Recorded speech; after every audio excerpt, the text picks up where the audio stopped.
Hi friends, welcome back to my channel. আজি মই আপোনালোকৰ মাজলৈ এটা নতুন ভিডিঅ' লৈ আহিছোঁ কেনেকৈ মেচিনত অইল দিয়া হয় আৰু কেতিয়া মেচিনত অইল দিব লাগে আৰু ক'ত মেচিনত অইল দিব লাগে আজি মই আপোনালোকক দেখুৱাম। এতিয়া চাওঁ আহক আমি মেচিনত ক'ত অইল দিব লাগে আৰু কেনেকৈ দিব লাগে। এই বিন্ধাকেইটা দেখা পাইছে আপোনালোকে অইল বুলি লিখাই আছে ওচৰতে। আৰু এই বিন্ধাকেইটাত তেল দিব লাগিব আৰু বিন্ধাকেইটা যদি ক্লিয়াৰ হৈ নাথাকে তেতিয়াহ'লে জুঙা কিবাৰে ক্লিয়াৰ কৰি ল'ব। প্ৰথমতে বিন্ধাকেইটা ক্লিয়াৰ কৰি ভালকৈ চাফা কৰি লৈ অইল দিব লাগিব। আৰু আপোনালোকে মেচিনৰ যিকোনো অইল ল'ব পাৰে, মেচিনৰ অইল দিব লাগিব মেচিনত। আৰু সেইবাবে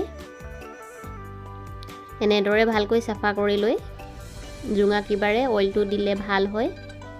এনেকৈ জুঙা কিবা লৈ ল'ব আৰু অইলটো 2 ফুট দিলে হৈ যাব। তেতিয়া অইলখিনি বাহিৰলৈ নাযায়। এনেকৈ জুঙা কিবাত ঢালি দিলে সোমাবলৈ সুবিধা হয় ভিতৰলৈ। আৰু এনেদৰে 2 ফুটকৈ অইলটো দি দিব 3টা বিন্ধাতেই।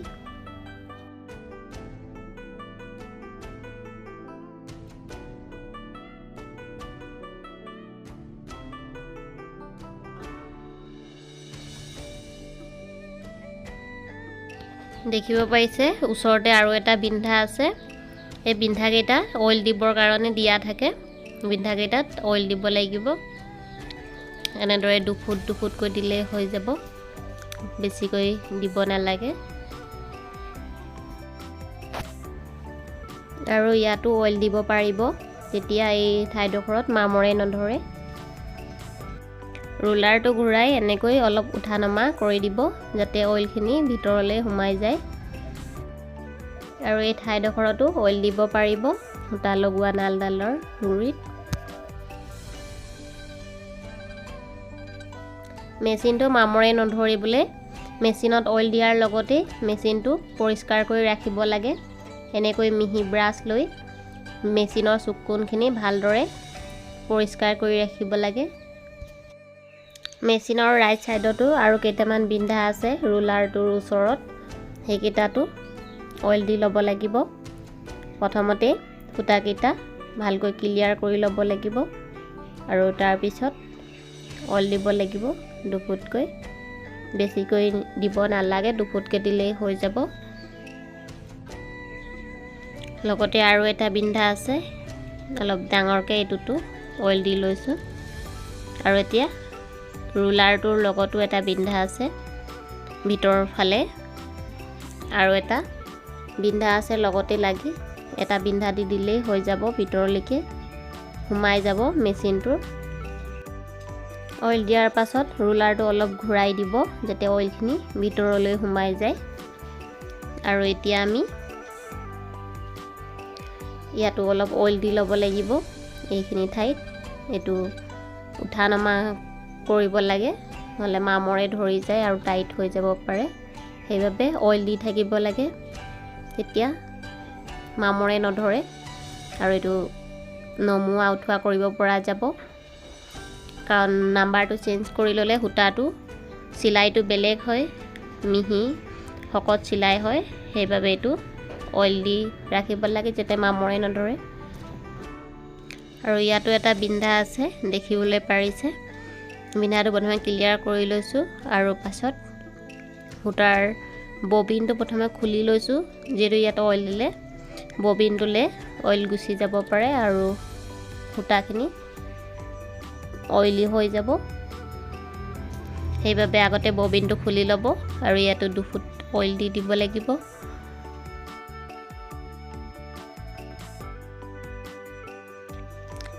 এতিয়া ববিন লগোৱা ঠাইডোখৰতো অইল দি ল'ম।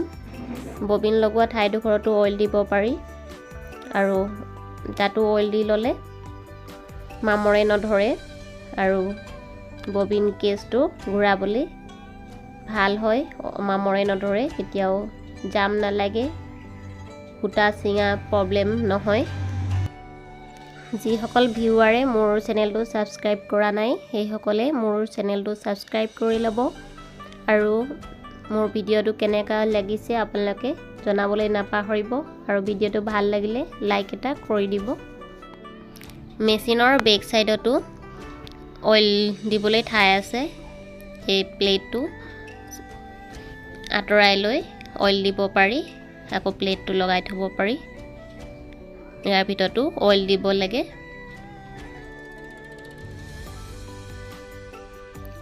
মেচিনৰ তলত অইল দিবৰ কাৰণে মেচিনটো এনেকৈ দাঙি ল'ব পাৰি টেবুলটোৰ পৰা। আগতে এই ফিটাটো খুলি ল'ব, মেচিনৰ চকাটোৰ পৰা ফিটাটো খুলি ল'ব, তেতিয়া দাঙিবলৈ পাৰিব। আৰু এনেদৰে দাঙি লৈ মেচিনৰ তলতো অইল দিব পাৰিব। মেচিনৰ তলত অইল দিয়া ঠাইখিনি চাই লওক, মেচিনৰ তলত কোনখিনি অংশত অইল দিব লাগে।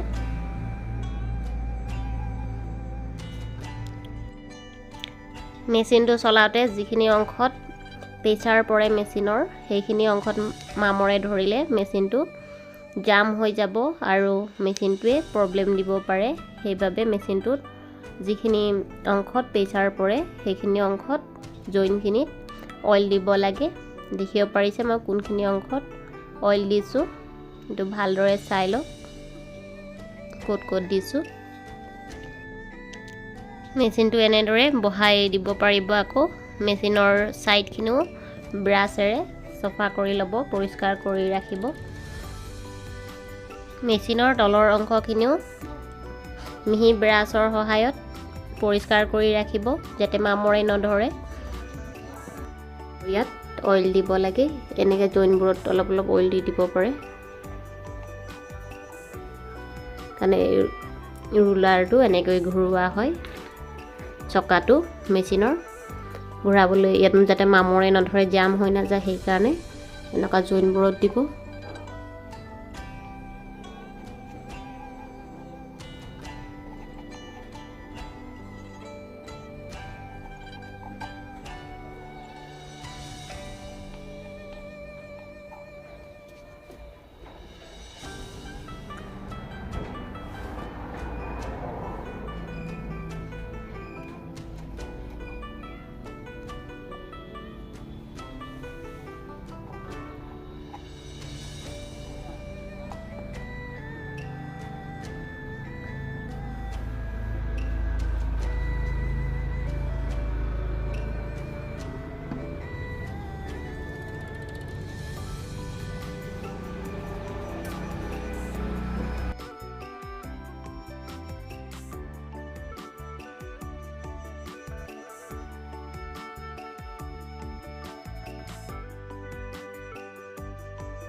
এইখিনি অংশত অইলটো কেতিয়াবা দিব, সদায় দিব নালাগে, কিন্তু ডেইলি আপুনি 15 দিন এসপ্তাহৰ মূৰত এইখিনিত অইল দিব লাগে আপোনাৰ। আৰু ইয়াতো কেতিয়াবা দিব, ইয়াৰ ভিতৰত ইয়াতো কেতিয়াবা দিব যাতে মেচিনটো ফ্ৰী হৈ থাকে, জাম নহয় কেতিয়াও। মেচিনত অইল দিয়াৰ পাছত এদিন থৈ দিব লাগে, মেচিনটো এদিন চলাবলৈ নালাগে, যাতে অইলখিনি ভিতৰলৈ ভালদৰে সোমাই যায় আৰু যাতে সূতাত অইল লাগি নাযায় আৰু কাপোৰতো অইল নালাগে। সেইবাবে এদিন থৈ দিব লাগে অইল দি মেচিনত, এদিন পাছতহে মেচিনটো চলাব লাগে। এনেদৰে মেচিনটোত 15 দিন এসপ্তাহৰ মূৰে মূৰে অইল দি থাকিব আৰু মেচিনটো চাফ চিকুণ কৰি ৰাখিব, তেতিয়া মেচিনৰ একো প্ৰব্লেম নহয় আৰু মেচিনটো চলাওঁতে সূতা ছিঙি যোৱা, মেচিনত মামৰে ধৰা, মেচিনত জাম লাগি যায় আৰু সেইবোৰ প্ৰব্লেম নহয়। এনেদৰে মেচিনত অইল দি থাকিব লাগে আৰু মেচিনটো চাফ চিকুণ কৰি ৰাখিব লাগে যাতে মামৰে নধৰে।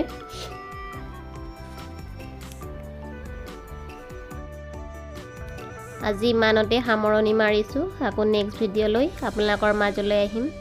Bye bye.